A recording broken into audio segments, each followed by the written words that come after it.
오늘이 내 번호를 잘못 89번인데 99번으로 매겼나?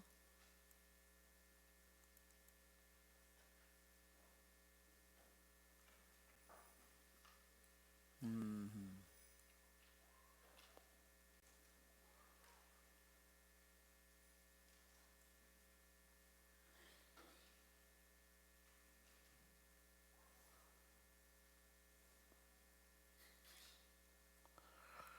네, 우리 주님의 기도를 하고 시작하겠습니다.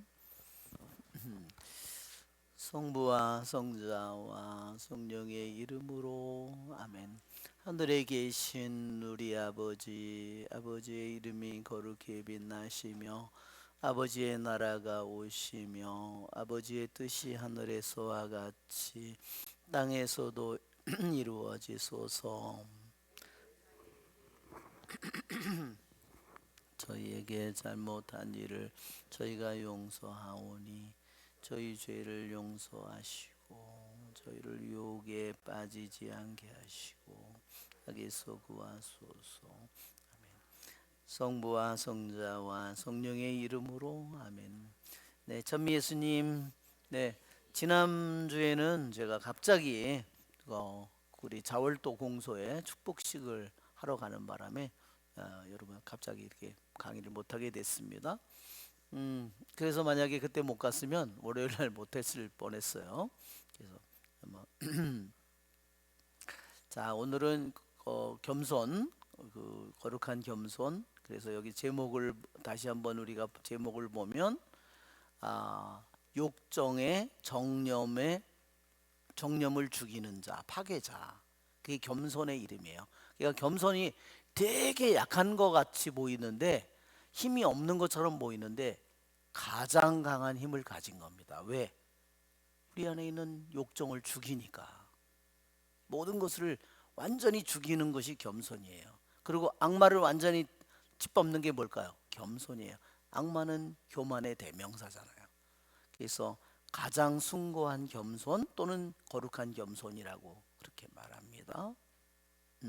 자, 그러면 우리가 2번에서는 그 겸손의 정의가 나와 있는데 그 겸손의 정의 3번에 여기서는 2번에서는 거룩한 겸손이라는 이 말을 여기 등장하고 그 다음에 3번에서 겸손의 정의가 나오는데 거기서 겸손의 정의를 뭐라 그러냐면 겸손은 여러 가지 자기에 앞서서 여러 가지 정의가 있었지만 이 요한 클리마코가 볼 때 겸손은 뭐냐? 영혼 안에 있는 이름 없는 은총이다.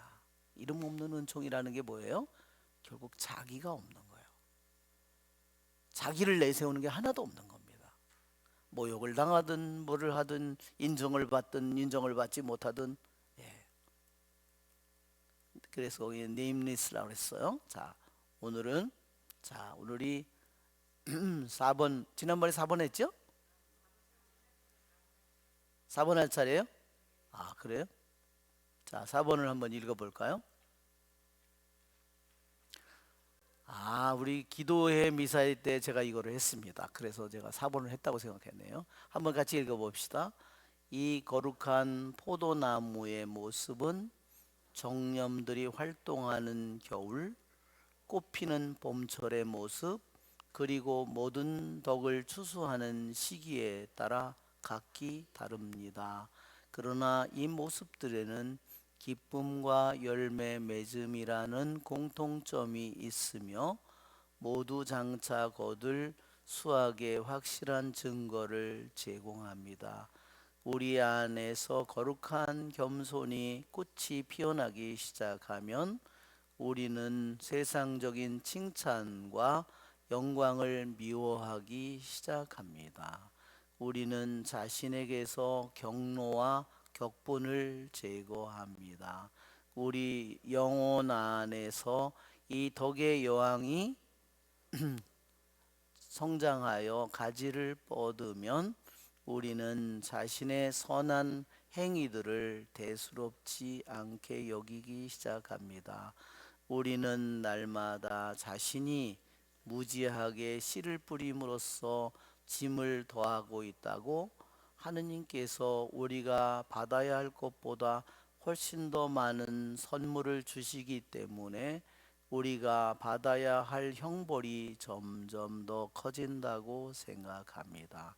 이런 까닭에 우리의 정신은 겸손이라는 지갑 속에 안전하게 머물면서 도둑들이 문을 두드리고 조롱하는 소리를 듣지만 겸손은 든든한 금고이기 때문에 동요하지 않습니다. 자, 여기는 지갑이라기보다 관이에요. 죽은 사람을 묻는 관입니다. 시체 들어가는 관을 의미해요. 자, 이제 여기는 거룩한 겸손을 포도나무에 비유한 겁니다. 겸손을 포도나무에 비유했어요. 겸손을 뭐라고 여러 가지로 쉽게 우리한테 하기 위해서 포도나무에 비유한 것입니다. 자, 그러면 여기에 포도나무를 비유했는데, 그러면 이 포도나무에 겨울의 모습이 있고 또한 봄의 모습이 있고 가을에 추수할 때의 모습이 있는 겁니다. 그렇죠? 같은 한 포도나무인데 그 단계에 따라서 겨울에는 어때요? 잎도 없고 정말로 앙상하잖아요. 그렇죠? 아무것도 일어나지 않는 것처럼 보이고 너무너무 여기서는 춥고, 그렇죠? 예, 여기는 뭐예요? 그래서 여기는 패션이 날뛰는 거예요. 패션이, 우리 안에 있는 패션이 막 날뛰는 겁니다. 이것이 날뛰는 것이. 봄은 어떨까요?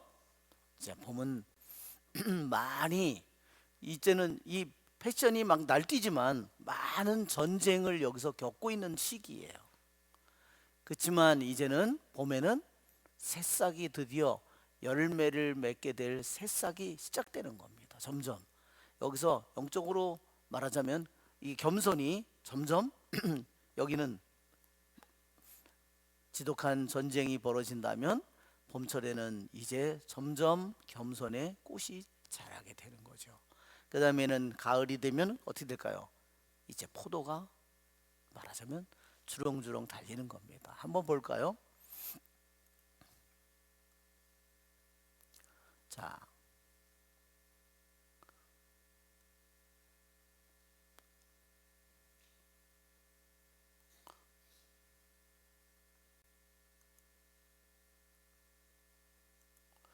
여기에 보면 이 거룩한 포도나무의 그 출현은 겨울 동안에는 이런 모습이고 또 또 어때요? 욕정이라는 겨울. 이게 욕정이라는 겨울이다. 욕정이라는 겨울. 욕정이라는 이 욕정이라는 겨울 시기예요.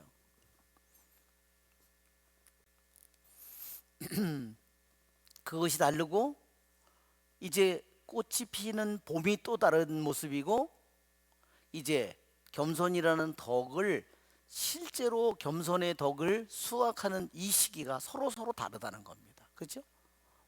우리가 외양을 보더라도 겉모양이 다르죠.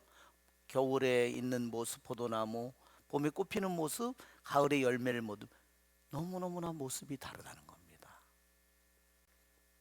그렇지만 이렇게 모두 다른 단계가 봄이든 겨울이든 봄이든 가을이든 이 단계가 어디서 다 만나느냐? 다 어디서 만나느냐? Conquer in gladness라고 했어요. 기쁨 속에서만 다시 다 모든 것이 만날 거고, 어디서 만나느냐? 열매를 맺는 데서 다 만난다는 겁니다. 그래, 너도 겨울 고생했고, 너도 봄 고생했고, 이 가을에 이 모든 것들이 다 만난다는 거예요. 기쁨 속에서, 열매 속에서. 그러므로 그들 각자는 겨울이든 봄이든 가을이든 그들 각자의 징표가 있고 열매를 맺을 확실한 거기에 증거들이 있습니다. 다가올, 그렇죠? 왜냐하면 겨울을 잘 견뎌야지, 그렇죠? 견뎌야지 거기서 준비를 할 것이고, 봄에 꽃이 피지 않으면 열매를 맺지 않을 거고, 그렇죠? 그렇죠? 꽃이 피면, 꽃만 계속 피어 있으면 열매가 안 맺겠죠? 꽃은 또 자기 모습을 져야 돼요. 져야만, 그래야지 거기에 열매가 맺는 겁니다. 꽃만 계속 펴 있으면 열매는 없을 겁니다. 자, 이런 거예요. 각자 자기 시기에 맞는 징표가 있다. 여기는 정말 겨울은 혹독하고 춥고 발가벗고, 그렇죠? 예, 이런 모습 각자가. 자, 그다음에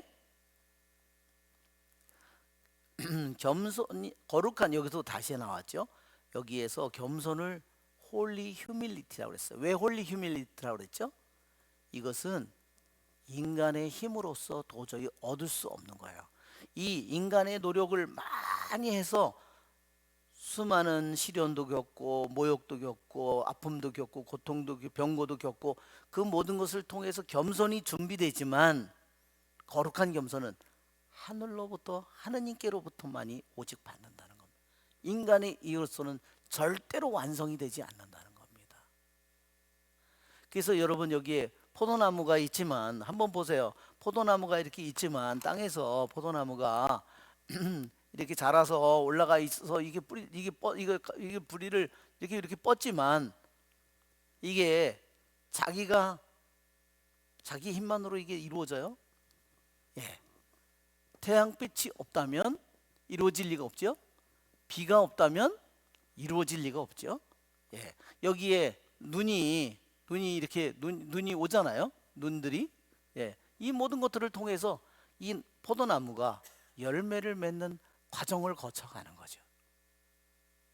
그래서 여기서 이것은 인간적인 부분이에요. 내 자신이 노력하고 물기를 빨아들이고, 그렇죠? 이 모든 것을 해야 되는. 그러나 위로부터 이것이 내려와, 이것을 하자면 절대로 포도나무는 잎을 낼 리도 없고 잎이 자랄 일도 없고 꽃이 필 일도 없고 자랄지도 않을 거예요.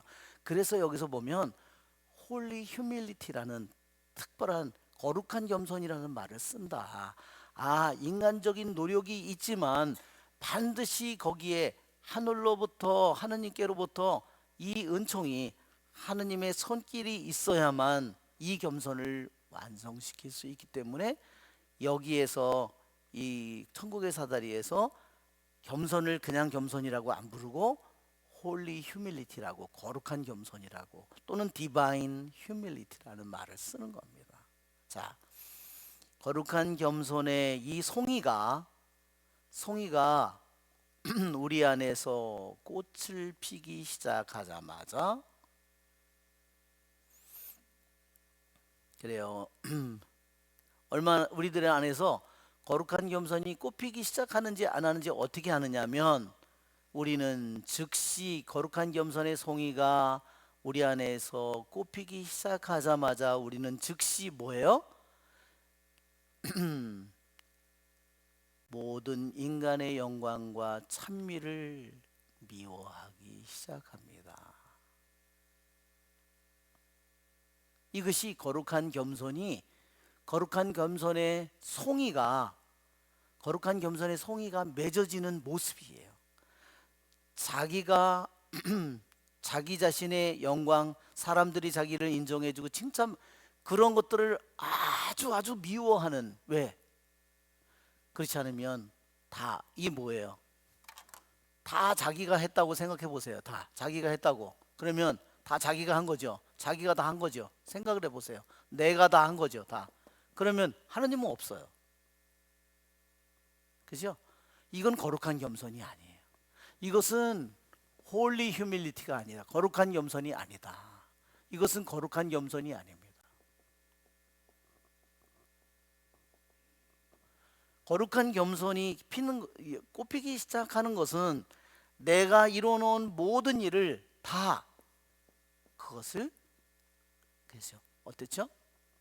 아무것도 아닌 것으로 여겨야 되는 겁니다.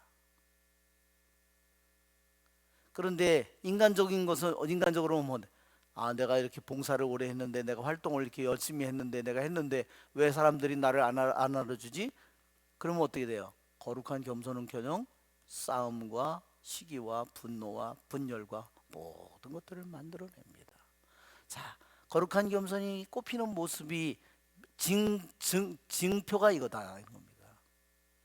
그러니까 여러분 한번 생각해 보세요. 어떤 사람이 자기를 자꾸 인정받으려고 이렇게 애쓰고 그런 사람을 보면 겸손이 거룩한 겸손은커녕 뭐예요?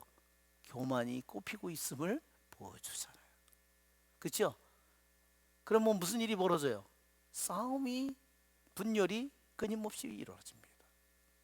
자, 첫 번째 모습은 인간적인 영광과 인간적인 찬미를 미워하기 시작합니다. 또 뭐가 시작되냐면 자기 자신으로부터 뭐가 사라지었냐면 모든 짜증과 분노를 추방하기 시작합니다.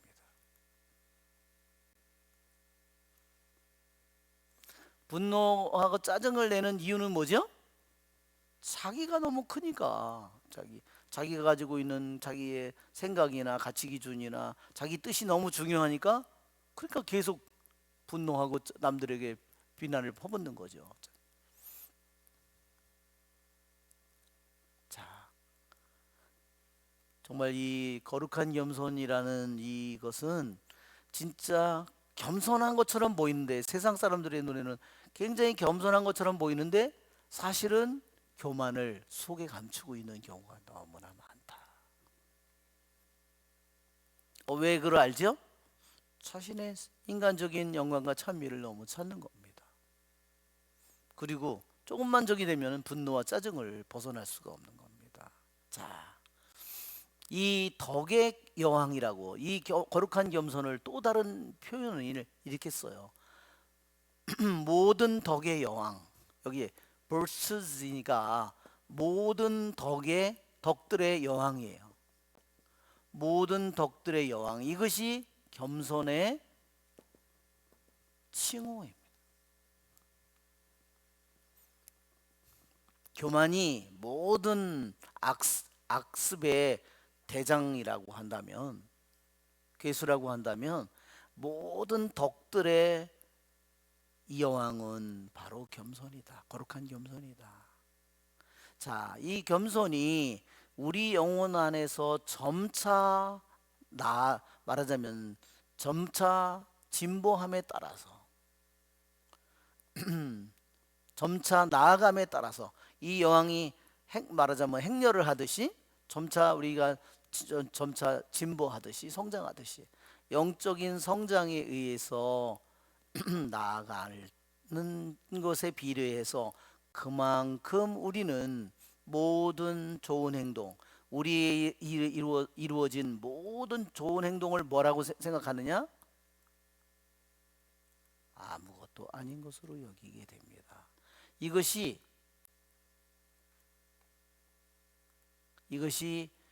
거룩한 겸손이 송이가 맺어지는 그 모습이다. 포도송이가 이제 맺어지잖아요. 그것이 바로 어떤 때냐면 자기가 한 모든 좋은 행동을 맨날 그거를 나열해 사람들한테. 내가 이런 일도 했고 그러면 그것은 아직 겸손을 가기에는 너무너무 먼 사람이지. 한번 생각해 보세요. 다른 사람이 그보다 더 많은 것을 한다면 그럼 어떨까요? 시기심과 분노와 이런 걸 못 벗어나겠죠? 그렇습니다. 자, 자기가 이뤄놓은 좋은 행동을 모두 아무것도 아닐 것으로 여길 뿐만 아니라 오히려 가증할 만한 것으로 생각합니다. 가증할 만한 것으로. 여러분 생각해 보세요. 왜 가증할 만한 것으로 생각할까요? 자기가 이렇게 이뤄놓는데 자기가 자칫하면 자기 자신을 너무 높이기 쉽잖아요. 나는 이제 다른 사람들보다 더 나았다. 교만이 나에게 쉽게 올 수 있잖아요. 얼마든지. 인간적인 이런 유혹이 너무나 쉽게 온다는 겁니다. 그래서 주님께서 말씀하실 때 너희가 할 일을 다 하고 나서는 뭐라 그러죠? 주님 제가 잘했습니다. 저 좀 알아주세요. 그렇게 그래 잘났다 이렇게 그게 아니라 아무 쓸모없는 종입니다. 해야 할 일을 했을 뿐입니다. 그러지 않으면 교만의 덫에 결국 빠진다는 거예요. 아시겠죠? 예. 여러분 그래서 자기가 이루어놓은 모든 좋은 행동을 아무것도 아닌 것으로 간주하는 오히려 그보다는 아주 증오할 만한 것으로서 간주하게 됩니다. 이것이 거룩한 포도송이가 송이가 맺어지는 사람들의 모습이라는 겁니다.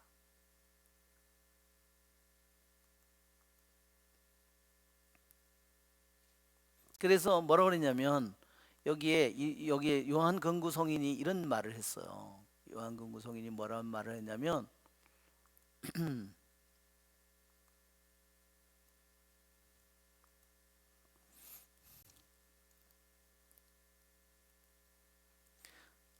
여기가 요한 근구 성인이 한 말입니다. 이것이 요한 근구 성인이 하느님의 선물들은 너무너무나 위대해서 사람들은 그것을 하느님의 선물을 그것을 믿을 수 없을 정도라고 믿을 수 없는 거라고 생각할 정도다.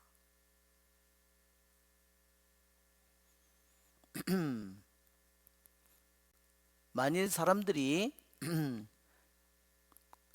경험에 의해서 그것들을 알기까지는 그들이 그것들을 이해할 수 없다는 것은 놀라운 일이 결코 아닙니다. 오직 말하자면 무슨 뜻이냐? 다시 한번 얘기하면 거룩한 겸손이라는 것은 거룩한 겸손을 하느님께로부터 받아서 그것을 자기가 체험하지 않고서는 결코 이해할 수 없는 것이다.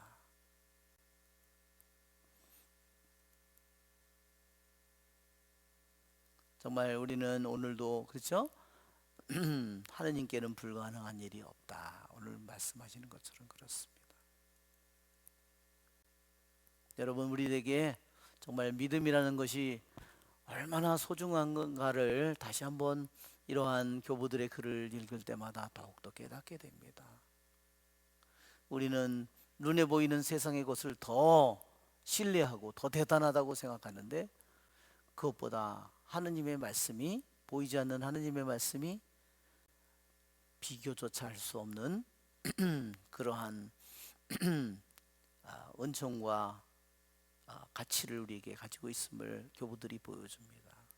그래서 어떻게 그가 이렇게 왜 가증할 만한 것으로 그가 간주를 하느냐면 이렇게 그가 생각하기 때문입니다. 매일 우리는 자기는 겸손의 이 거룩한 겸손의 송이가 맺어지기 시작하는 사람이요 어떻게 생각하느냐면 오히려 자기는 매일 없어져야 될 알지 못하는 짐을 매일 더하고 있다고 생각한다는 겁니다.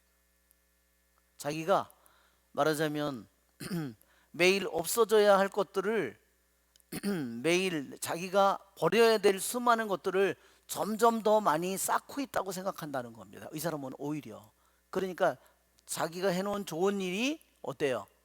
한편으로 보니까 자기가 해놓은 일들이 너무 하느님 앞에 너무 허접스러운 거예요. 너무너무 정말 보잘것없는 거예요. 그러니까 이 사람이 자기가 이뤄놓은 그 좋은 행동 자체가 정말로 더 대단해 보이는 것이 아니라 또 이것조차도 마저 버려야 될 자기가 이것을 이루었다는 자기가 이 생각, 자기 이루었다는 자기의 업적, 자기의 이런 자기의 행동 그 공로 같은 것조차도 다 또다시 버려야 될 것들을 다 추가하고 있는 거라고 생각한다는 겁니다. 그러니까 여기에 우리 번역은 이상하게 번역이 돼 있죠. 번역을 보니까 뭐 이상하 아까도 읽어봤지만 이상하게 번역이 돼 있어요.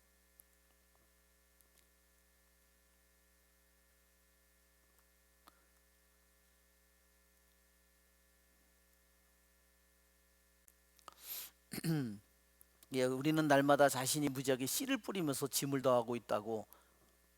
이게 무슨 소리인지를 잘 모르겠어요. 예.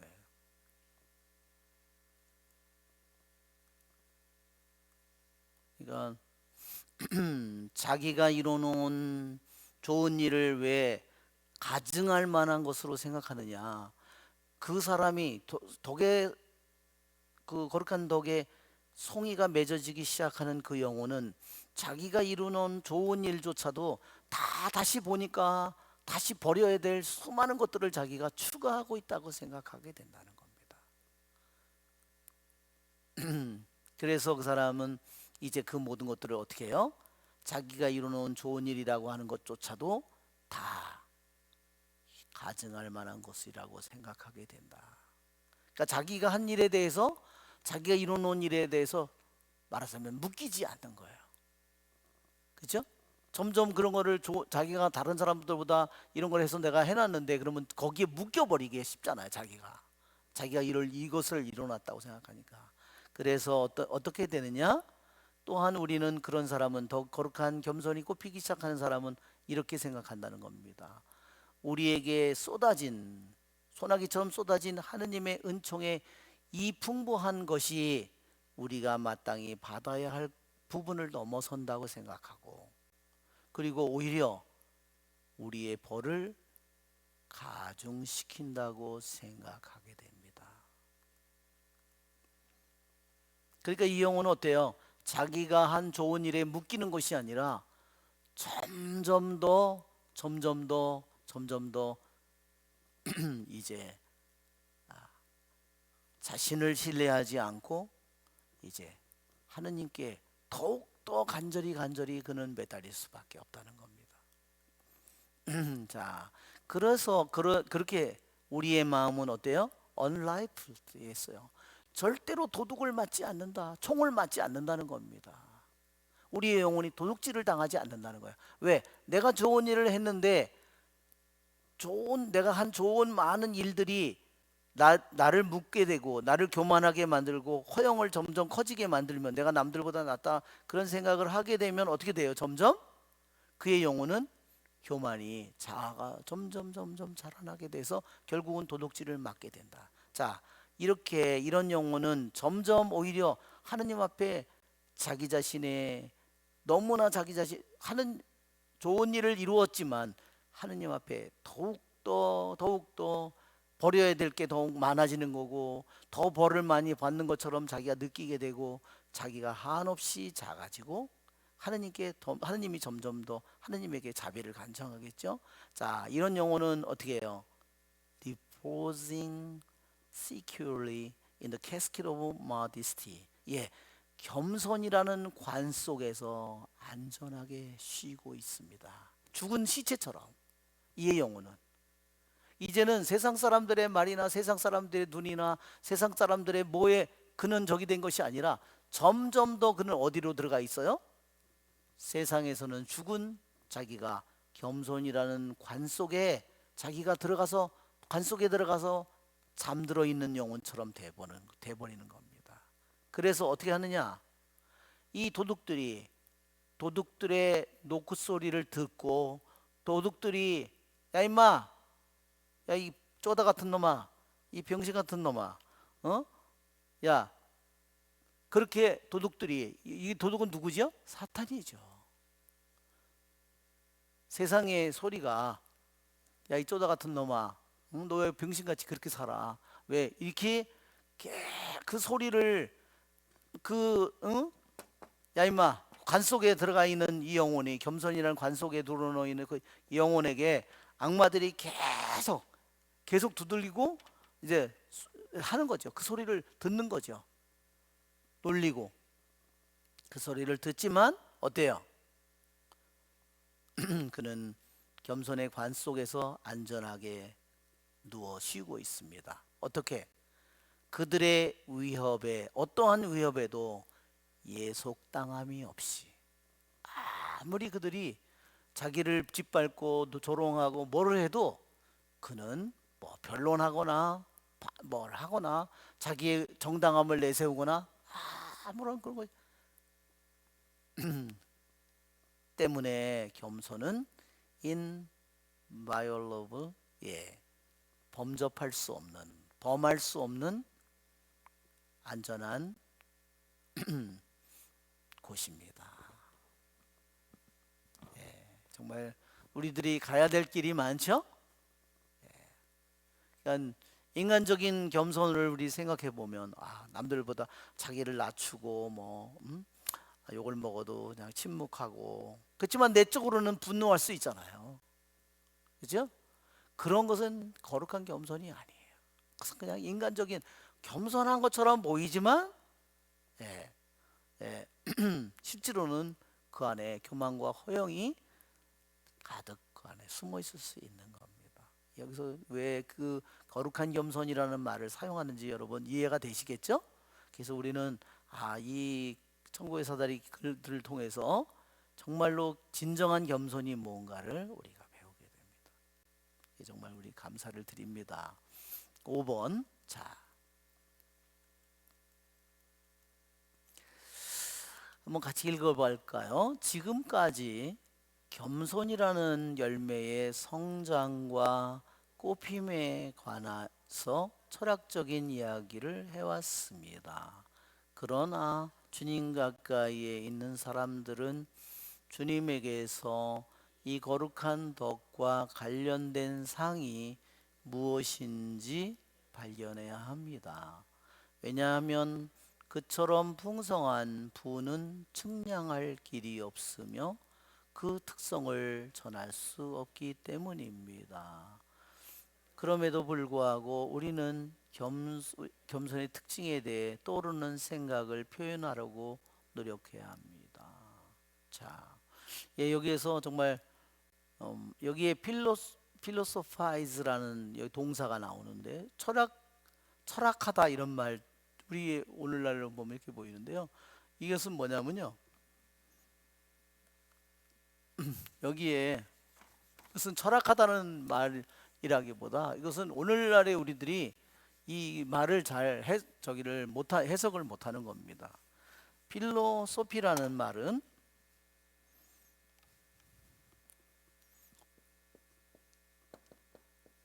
필로소피, 이건 철학이 있고 이걸 동사로 필로소파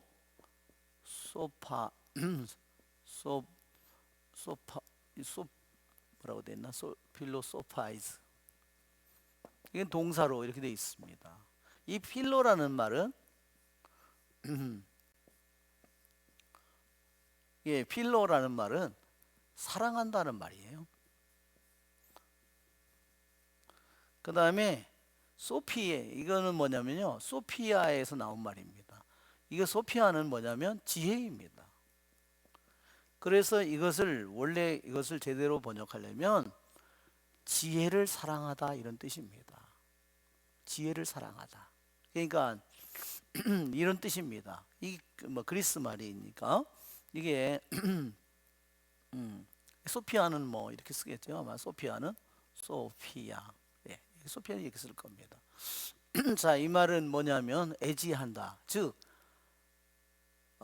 영원히 번영하는 이 열매, 이 겸손이라는 열매에 꽃을 피우고 성장하는 것에 대해서 애지하는, 말하자면 지혜를 사랑하는, 우리가 필로칼리아라고 그러잖아요. 필로칼리아, 필로는 사랑하다, 칼리아는 아름다움이에요. 지혜를 사랑하는 거, 아름다움을 사랑하는 거, 이게 우리들이 신앙인들이 우리들이 하는 가장 중요한 일이 그겁니다. 지혜를 사랑하고, 그렇죠? 아름다움을, 진정한 아름다움을 사랑하고. 자, 이 거룩한 겸손이 꽃피고 성장하는 이 지혜를 사랑하기 위해 몇 마디 말로 감히 이것을 지혜를 사랑하는 이것을 우리가 한번 시도해 본다면 이런 뜻이에요. 시도하면 우리가 한번 시도해 봅시다 이런 거죠. 우리는 시도해 왔습니다. 이러한 거룩한 겸손이 꽃피고 성장하는 이 지혜를 사랑하는 것을 우리는 시도해 왔다는 겁니다. 그것을 밝혀내기 위해서 거룩한 겸손이 꽃피고 성장하는 이것들을 밝히는 그 일들을 밝히는 그 일을 사랑하는 거죠. 우리는 계속 시도해 왔습니다. 자, 지금 이때까지 우리가 1, 2, 3, 4, 5번에서도 한 것이 바로 지혜가 거룩한 겸손이 어떻게 꽃을 피우고 어떻게 열매를 맺는지 이 원리를, 이 지혜를 우리들이 사랑하는 법을 우리가 계속 시도해 온 겁니다.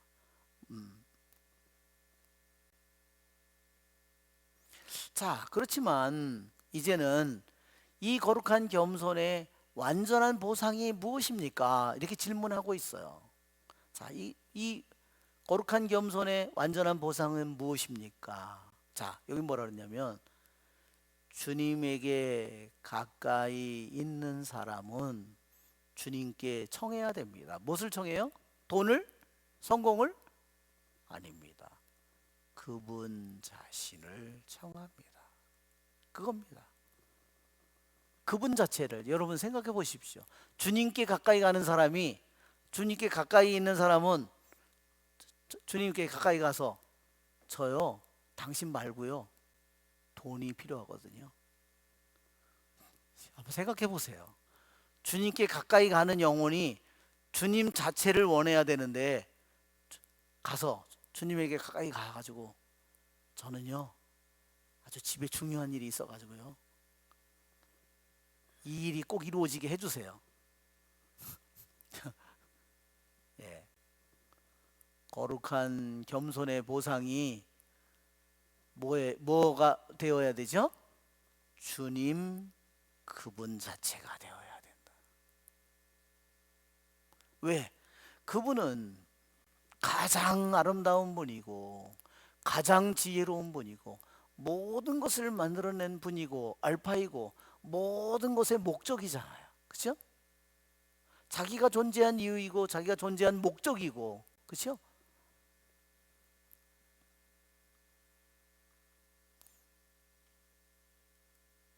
예, 주님께 가까이 가서 엉뚱한 짓을 겸손하지 거룩한 겸손이 아직 없는 사람은 자기 것을 계속 찾겠죠. 세상 것을 계속 찾겠죠. 이 거룩한 겸손의 이 거룩한 부의 그 양을 잰다는 것은 불가능합니다. 여기에는 이것을 거룩한 부라고 그랬어요. 겸손이 왜? 거룩한 겸손이 하느님과 하나가 되는 거고 모든 욕정은 죽이는 거고 악마는 짓밟는 거니까 이거보다 더 한 건 없는데 세상의 눈으로 볼 때는 겸손이 제일 쪼다같고 제일 약하고 보잘것없는 제일 바보 같은 것으로 보이는 거죠. 인간의 눈에는. 그러나 여러분 모든 욕정을 어떻게 죽일 겁니까? 거룩한 겸손이 아니고서는 무엇으로도 죽일 수가 없어요. 사탄을 어떻게 짓밟을 수가 있겠습니까? 내 지혜로, 내 거룩함으로, 오직 겸손함으로. 자, 이 거룩한 겸손이라는 이 부의 질을 설명한다는 것은 더욱더 불가능합니다. 그러나 우리는 이 구별되는 그 특질에 대해서 구별할 수 있는 그런 특성에 대해서 우리는 이제 마음에 떠오르는 생각을 우리는 표현하고자 체험하지 않고는 절대로 알 수 없는 거지만 여러 가지 차이가 있기 때문에 우리는 그것에 대해서 한번 이제 설명하고자 한다 하는 겁니다. 자, 6번.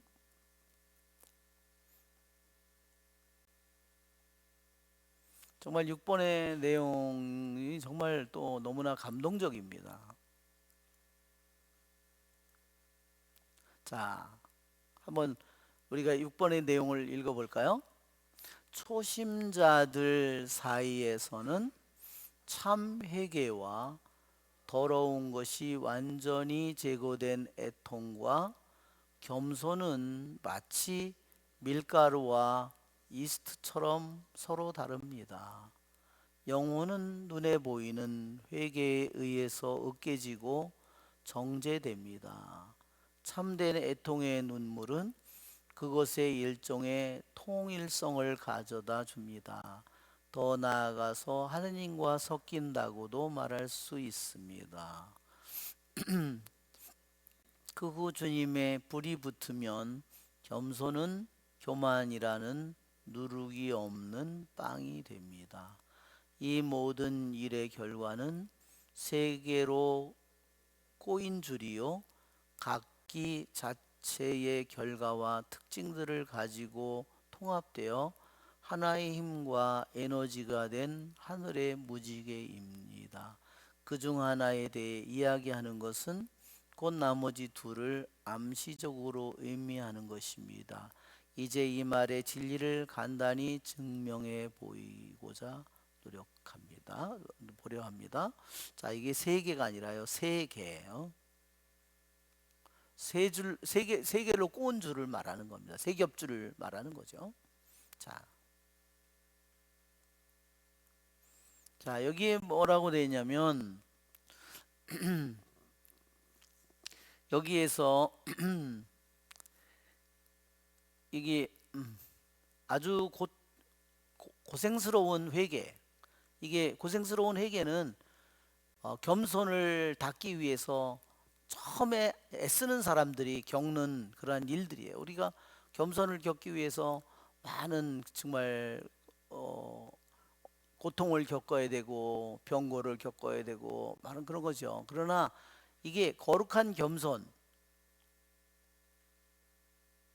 이제 거룩한 겸손은 서로가 다 다르다는 겁니다. 자, 이게 말하자면 아주 페인스테이킹 리펜턴스라는 말이 아주 수고스러운 회개, 이것이 초심자의 모습이에요. 첫 번째 단계의 모습이에요.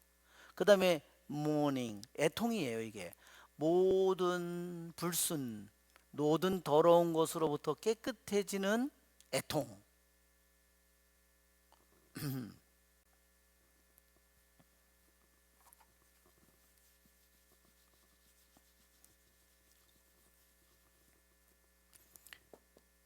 회개, 그 다음에 애통, 그 다음에 거룩한 겸손, 이렇게 세 가지를 이것을 아까 포도나무에 겨울, 봄, 가을 열매, 송이가 맺는 것을 한 것처럼 지금도 세 가지 단계로 설명한 거예요.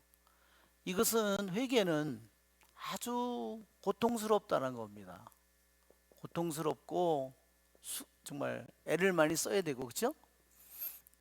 이것은 애통은 모든 더러움을 벗는다. 벗게 하는 역할을 하는 겁니다.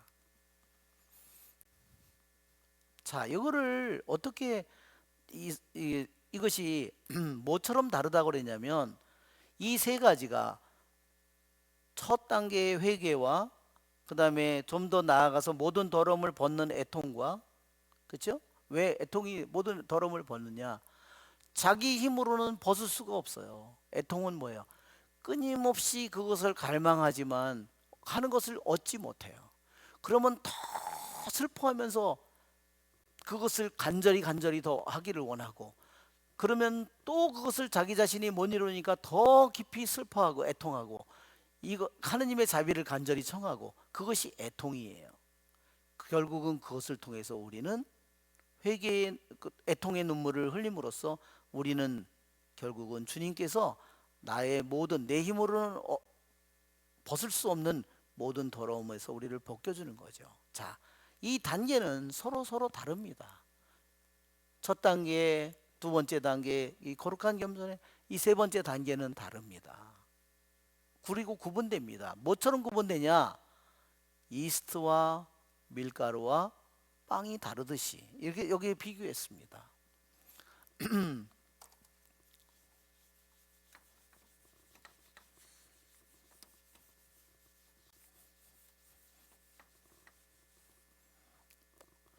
이스트가 있고 미, 밀가루가 있고 그 다음에 빵이. 자, 빵을 우리들이 먹으려면 이 세 가지가 다 필요하죠. 하나도 빠져서는 안 됩니다. 다 필요합니다. 이것이 이스트가 다르고 밀가루가 다르고 빵이 다른 것처럼 서로가 다른 것처럼 결국은 다 하나로 결국은 어디서 만나요? 이스트도 밀가루도 다 어디서 만날까요? 빵에서 만나겠죠. 다시 그겁니다. 거기서 다시 기쁨 속에서 또 거기서 열매를 맺는 속에서 다 만나게 됩니다. 여기서 빵이 열매죠. 자 여기서 뭐라고 그러냐면 열려진 회개를 통하여 영혼은 어떻게 돼요? 으깨어지고 그 다음에 가루가 됩니다. 자 여기에서 그의 영혼이 밀가루가 밀이 부서지듯이 밀이 있으면 밀이 맷돌에 의해서 갈리죠. 맷돌에 의해서 갈리고 으깨어지고 갈리고 그렇죠? 그래서 어떻게 돼요? 가루가 돼 버립니다. 이것이 여기서 설명한 겁니다. 회개. 그 고통스러운 회개를 통해서 그 영혼은 맷돌에서 갈려지죠. 그러면 두 번째 단계는 뭐냐? 자, 그 다음에 두 번째 단계는 그것은 어떠한 확실한 일치에 이르게 된다. 어떻게 되느냐? 하느님과 나는 말하기를 하느님과 섞이게 된다. 결국은 뭘로? By means of the water of genuine sorrow. 애통이라는 그 물에 의해서, 애통이라는 눈물에 의해서 이제 이 밀가루가 다 타러 분리된 이 밀가루가 어떻게 돼요? 애통이라는 그 눈물의 반죽에 의해서 그것이 하나로 밀가루가 수백 개, 수천 개, 수만 개의 그 작은 밀가루가 한 덩어리의 반죽으로 한 덩어리가 된다는 겁니다. 이게 certain unity가 됐다는 말의 의미예요. 그렇죠? 그러니까 우리들이 신앙생활을 하면서 흘리는 눈물을 통해서 밀가루가 반죽이 되고 있는 겁니다. 할렐루야. 여러분 그러니까 실망해서는 안 돼요. 그러니까 주님께서는 행복하여라 슬퍼하는 사람들, 애통하는 사람들이라고 말하는 겁니다. 정말 기가 막히죠. 이 표현이 정말 그것이 어떤 사람에게는 병고이고 어떤 사람에게는 뭐 사랑하는 사람을 잃는 것일 수도 있고 그렇죠? 뭐 사업이 망하는 것일 수도 있고 수많은 병고, 수많은 우리들에게 여러 가지 고통이죠. 예. 그래서 이제는 밀가루가 이제는 여기서 어떻게 돼요? 한 덩어리의 반죽으로 여기서 반죽으로 만들어지는 겁니다. 여기서는 이제는 밀가루가 되는 거고 여기서는 이제 한 덩어리의 반죽이 되고 애통이라는 눈물에 의해서 하나의 반죽이 되고 이제 하느님과 하나가 된다고 했어요. 자, 그 다음에는 마지막 단계는 뭘까요? 주님의 불에 붙여져서 이제는 이 반죽이 어떻게 돼요? 불 속에 들어가죠. 이 반죽을 해서 이스트도 넣고 해서 이것을 불 속에다 집어넣죠. 그럴 때 이 복된 겸손은 여기서는 다시 이제는 이 겸손을 거룩한 겸손이라고 하지 않고 표현을 복된 겸손이라고 했어요. 왜? 하느님께서 이것을 주기 때문에 복된 겸손이라고. 그래서 이 복된 겸손은 드디어 빵이 됩니다. 어떻게? 이제는 교만이라는 누룩이 없는 이제 빵이 됩니다. 여기서 이제는 마지막에는 아주 이제 맛있는 빵이 되는 거죠.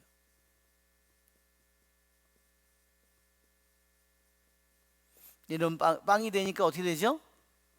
모든 사람이 먹어도 뭐 원수든 뭐든 악인이든 모든 사람이 먹어도 맛있는 수많은 사람들에게 힘과 은총이 되는 빵이 되는 겁니다. 자,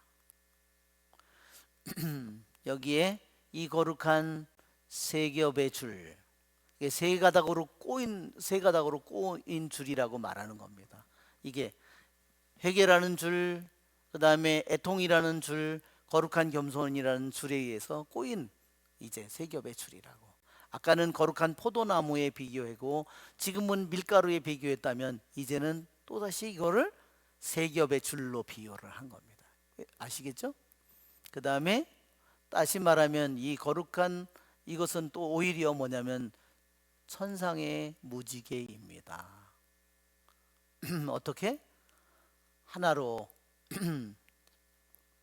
하나의 힘과 활동으로 완전히 이제는 결합된 이 세 가지가 완전히 무지개처럼, 여러분 무지개도 7가지 색깔이 탁 해서 너무너무나 하얀 그런 빛이 되는 것처럼, 그렇지만 그것은 각각 그 자신의 효과와 속성을 갖게 됩니다.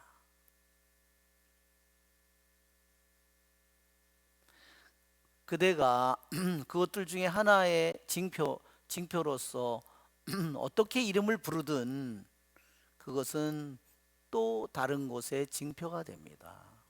네, 그러니까 여기에 밀이든 반죽이든 맛있는 빵이든 그것이 서로 이 밀이 없다면 반죽이 있을 수가 없고, 그죠? 반죽이 없다면 빵이 될 수가 없죠. 이 모든 것이 서로가 서로에게 징표가 된다는 겁니다.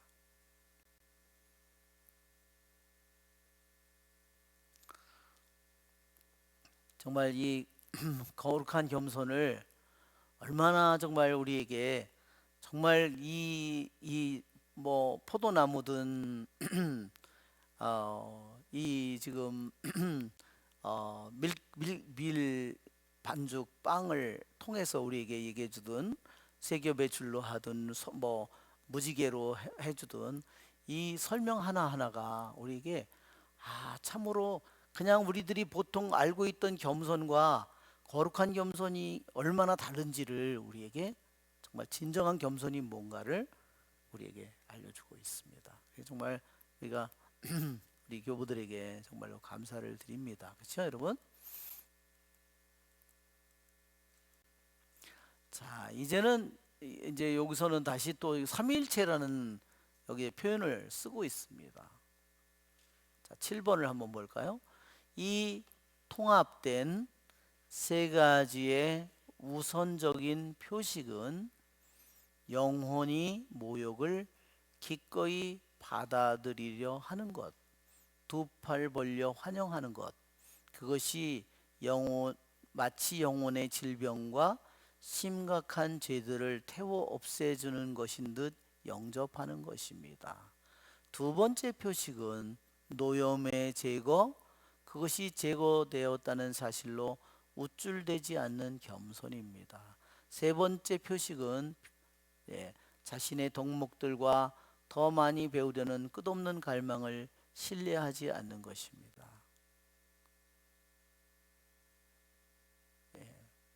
이거는 번역을 잘못한 것 같아요. 끝에 부분이.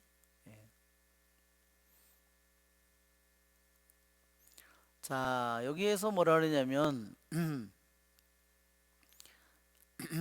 여기는 삼위일체라고 표현을 했어요. 이 거룩한 겸손을 아까는 무지개로도 표현하고 세 겹의 줄로 꼬인 줄로도 표현했는데 이제는 여기에서 삼위일체라고. 왜? 이 서로가 회개와 애통과 이 거룩한 겸손이 하나로 하나로 다 만들어진다는 거죠. 그래서 이, 이 거룩한 겸손, 이 놀라운 이 겸손의 아주 첫째가는 최고의 특성, 그 특성은 뭐냐? 그 특질은 그것이 이 거룩한 겸손을 가진 사람의 표징은 첫 번째 표징은 뭐냐면 가장 커다란 기쁨으로 불명예를 받아들이는 거라서. 그냥 억지로 받아들이는 것이 아니라 자기에게 주어진 가장 커다란 기쁨으로다가 그걸 받아들인다는 거예요. 그러니까 억지로 받아들인다는 것은 뭐예요? 그냥 진짜 싫은데 그냥 겉으로 내색하지 않고 겉으로만 이렇게 하는 것 뿐이죠. 그것은 진정한 거룩한 겸손이 아니다는 겁니다. 거룩한 겸손의 표시는 뭐냐면 그 자기가 불명예를 누구한테 불명예를 당했든 뭐 모욕을 당했든 무슨 얼토당토하는 말을 들었든 그것을 가장 커다란 자기 기쁨으로 그것을 받아들인다는 겁니다. 이게 정말 그래서 그렇게 표현했냐면 영혼이 그 불명예를 어떻게 받아들이냐, 손을 뻗어서 빨리 와 빨리 와 내가 너를 기다렸어 그렇게 이것을 기다린다는 거야. 받아들인다는 겁니다. 그것을 왜 그것을 그렇게 그걸 손을 뻗어서 왜 불명예를 기다릴까요? 그렇게 되지 않고 십자가의 주님과 어떻게 하나가 되겠습니까? 그렇게 되지 않고서 주님께서 우리의 죄를 다 맡고 나에게 판단하지 않고 나에게 모든 죄를 씻어주고 나에게 생명을 주는 그분의 그것을 그분의 마음을 어떻게 알겠어요? 그는 내가 내 위주로 내가 좋은 것만을 내가 먹는 것뿐이죠. 자, 그것을 손을 뻗어서 정말로 간절히 원하는 것 마냥 그것을 뻗어서 받아들일 뿐만 아니라 어떻게 하냐, 그것을 환영합니다. 모욕을 환영합니다. 어떤 모욕으로? Something relieves 예, 영혼의 모든 질병을 다 걷어가는 그러한 것으로. 영혼의 질병을 걷어가는 어떤 것이 뭐예요? 영혼의 질병을 다 걷어가는 치료이고 약이다는 거죠. 이건 소독하는 거예요. relieves and cauterize. 예. 왜 이렇게 소독하잖아요? 모든 영혼의 질병을 다 걷어가지고 우리들의 영혼을 완전히 이제는 그 질병으로부터 나를 소독해서 나를 안전하게 만들어주는 그 약이 뭐냐? 그 모욕을 내가 완전히 다 받아들일 때. 근데 여러분 우리는 어떻게 해요? 자기가 받아들인 거를 되씹고 말하면 또 꺼내가지고 우리 시어머니가 우리 아버지가 우리 엄마가 어땠고 우리 동생이 어땠고 우리 형 오빠가 어땠고 죽을 때까지 컴플레인을 해. 그런 걸 얘기하는 사람은 자기가 다른 사람에게 잘못한 모든 것도 대가를 치러야 돼요. 그러면 형은 어땠는데? 그렇죠? 적은 가까이 있잖아요. 그래, 누나는 어땠는데? 그 너는 어땠는데? 야 이놈아, 어릴 때부터 먹을 때 그러면 다 나올 거 아니야. 그러면 그건 다 그렇죠? 결국은 마지막 한 푼까지 갚기 전에는 빠져나오지 못하는 길을 가는 겁니다. 여러분 오늘 저는 정말 이 거룩한 겸손이 얼마나 우리들에게 들어온 수많은 불명예와 고통이 통해서 우리 영혼의 모든 그렇지 않은 사람은 계속 여러분 자기 상처만 얘기해요. 끊임없이 상처만 얘기해요. 정말 그건 영적으로 갈 길이 없어요. 그가 남에게서 받은 상처를 얘기할 때 자기가 내가 남에게 상처 하나도 안 줬다. 그런 천사가 어디 있겠어요. 그건 말도 안 되는 소리예요. 그렇지? 예. 어마어마한 상처를 우리들도 남에게 줬겠죠. 그런데 그 받은 모욕이 바로 우리들의 모든 영혼의 병을 다 낫게 할 수 있는, 걷어갈 수 있는 그 치료약이라는 것을 우리는, 그리고 우리 영혼의 모든 병과 뭐예요? 커다란 죄를 다 걷어가지고, 그리고 우리의 영혼을 소독해주는 그러한 약이 된다는 겁니다. 그러니 여러분, 우리가 여러분 한번 생각해 보세요. 우리들이 그러한 것을 다, 우리는 가족 중에 서로 간에, 뭐 나 저기서 뭐 다 피하고 그렇죠? 다. 예. 그러면 뭐, 그리고 그 상태로 그냥 그대로 세상을 떠나는 거죠. 자, 두 번째 속성은 뭐냐? 이 거룩한 겸손이 꼽히는 두 번째 겸손의 속성은 뭐냐? 모든 나쁜 기질을 상실하는 거. 모든 나쁜 성질이 다 없어지는 거죠. 그리고 어떻게 해요? 이제는 다 아주 부드럽게 겸손해지는 겁니다. 자, 세 번째, 마지막 가장 높은 단계의 겸손은 뭐냐? 그것은 자신의 좋은 성질을 불신하는 거다. 자기가 한 좋은 곳에 묶이지 않는 거죠. 자기가 한 좋은 곳에 자꾸 남들보다 낫다고 생각할 때는 그는 점점 자아가 커질 거고 교만해질 거고, 그 다음에 어떻게 해요? 끊임없이 배우고자 하는 욕구입니다. 예, 교만한 사람은 어때요? 아유, 저거 들어봐야 별거 아니야. 나도 다 알아. 그러고선 아무 얘기도 안 들으려고 한다는 거죠. 배우려는 생각이 아예 없어요. 그것이 가장 교만한 영혼의 모습이다. 그러니까 이 번역이 끝에 부분이 맞아요. 마치 영혼의 심각한 죄들을 태워 없애주는 영접하는 두 번째 표식은 우쭐대지 않는 겸손입니다. 세 번째는 자신의 덕목들과 도만이 배우는 끝없는 갈망을 신뢰하지 않는 것입니다. 이렇게 돼 있는데 이것을 잘못 번역한 거죠. 말하자면 자신의 좋은 그 덕을 신뢰하지 않는 것이고, 그러나 한편으로는 그 신뢰하지 않지만 끝없이 남에게 배우고자 하는 사람이에요. 언제나 겸손한 사람은 누구에게도, 여러분 꽃 하나에게도 배울 수가 있고 그렇잖아요. 돌멩이 하나한테서도 배울 수가 있고, 정말로 무식한 사람을 통해서도 배울 수가 있고, 잘못하는 사람들을 통해서도 배울 수 있잖아요. 그러니까 언제든지 끊임없이 배우고자 하는 갈망입니다. 자, 오늘은 여기까지 하도록 하겠습니다. 은총이 가득하신 마리아님 기뻐하소서. 주님께서 함께 계시니 여인 중에 복되시며 태중의 아들 예수님 또한 복되시나이다.